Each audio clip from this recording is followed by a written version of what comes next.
Welcome to But Frankly Pierce News. I'm Arthur Fairview. And now for something completely positive.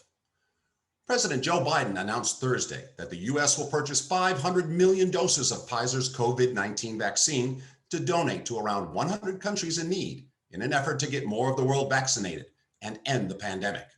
In a speech at the G7 summit, he demonstrated to the world that the United States of America is clearly under new management. This is about our responsibility, our humanitarian obligation to save as many lives as we can, and our responsibility to our values. We value the inherent dignity of all people. In times of trouble, Americans reach out to offer help and offer a helping hand. That's who we are. And when we see people hurting and suffering anywhere around the world, we seek to help as best we can. President Biden reminded everyone of the ordeal the U.S. has overcome and how America shows leadership through example. America knows firsthand the tragedies of this pandemic. We've had more people die in the United States than anywhere in the world. Nearly 600,000 of our fellow Americans. Moms, dads, sons, daughters, brothers, sisters, grandparents. More deaths from COVID-19 in the United States than from World War I, World War II, the Vietnam War, and 9/11 combined. We know the tragedy. We also know the path to recovery. This is amazing. It is, but what's the catch? Biden further differentiated the U.S. response from that of Russia and China, who have been providing vaccines to other countries in a different way. Let me be clear. Just as with the 80 million doses we previously announced, the United States is providing these 500,000 doses with no strings attached. Let me say it again, with no strings attached. Our vaccine donations don't include pressure for favors or potential concessions. We're doing this to save lives, to end this pandemic. That's it, period. Wow, some good news for once. But will it last? Next, in a victory for Native American communities, climate activists, environmentalists, farmers, ranchers. Get on with it. Yes, get on with it. And all human beings who want a livable planet, the Keystone XL pipeline is, how shall I put this? He's dead. Yes, officially dead. According to reporting from the Wall Street Journal, the Canadian firm TC Energy and the provincial government of Alberta have officially abandoned the plan for the pipeline that would have moved dirty crude from Canada's tar sands across the Great Plains states en route to refineries and export terminals on the U.S. Gulf Coast.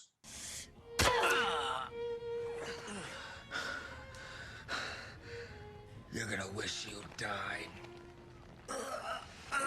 The battle also marked the first time that activists targeted a piece of oil infrastructure as a way to communicate the need to disrupt business as usual in the defense of the climate.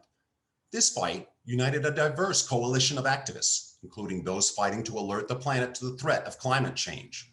Most notably were Bill McKibben, who wrote for Rolling Stone in 2011 about getting arrested at a Keystone XL protest, as well as Great Plains farmers, ranchers, and native tribes who were concerned about potential leaks and spills from the pipeline could endanger the region's water supply. This is not the first time we thought Keystone XL was dead, however.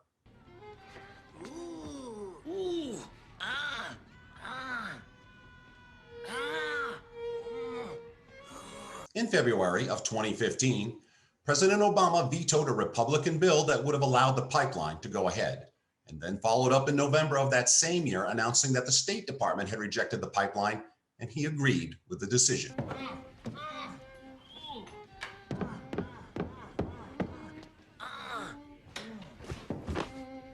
Failed former President Trump's administration, ever eager to promote oil interests, attempted to put the pipeline back on track.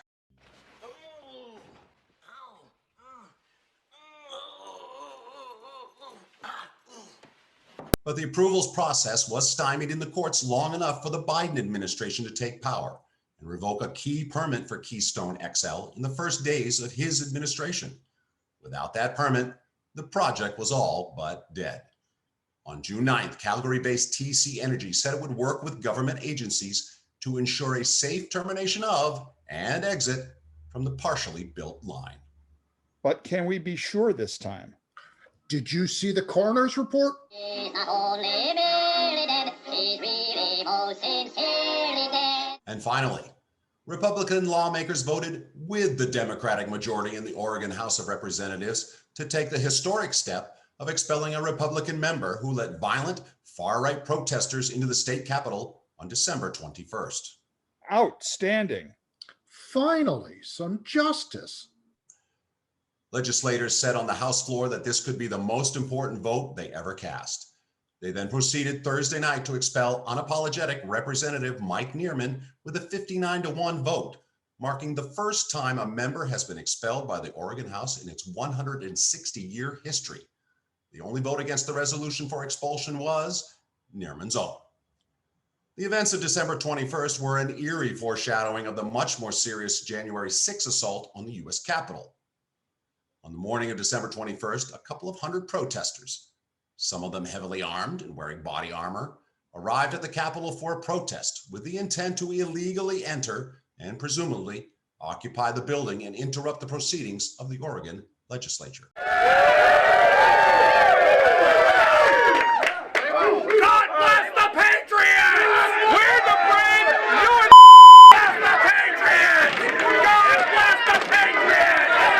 USA! USA!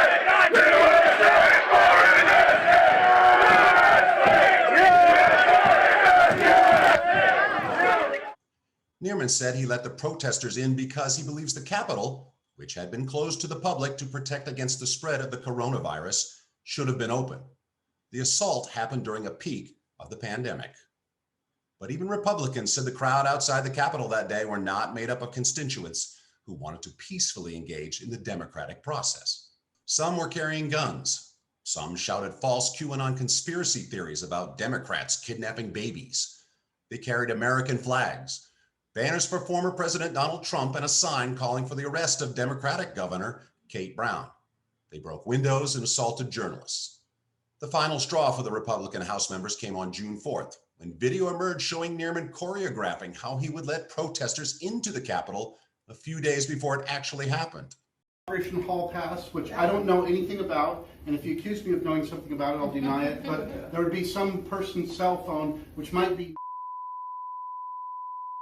But that was just random numbers that I spewed up. That's not anybody's actual cell phone. And if you say, I'm at the west entrance during the session and text to that number there, that somebody might exit that door while you're standing there. But I don't know anything about that. I don't have anything to do with that. And if I did, I wouldn't say that I did. So, but anyway, that's... For his fellow lawmakers, that was proof enough that it was a premeditated act, which Nearman acknowledged. House Speaker Tina Kotek credited riot police, who finally pushed out the December 21st protesters with preventing a full-scale assault. Nearman also faces 2 misdemeanor criminal charges and has said he will seek trial by jury. This has been But Frankly Pierce News. Thanks for watching. I'm Arthur Fairview. They can tell you what to do, but they'll make a fool of you. And it's all right, baby. It's all right. Thank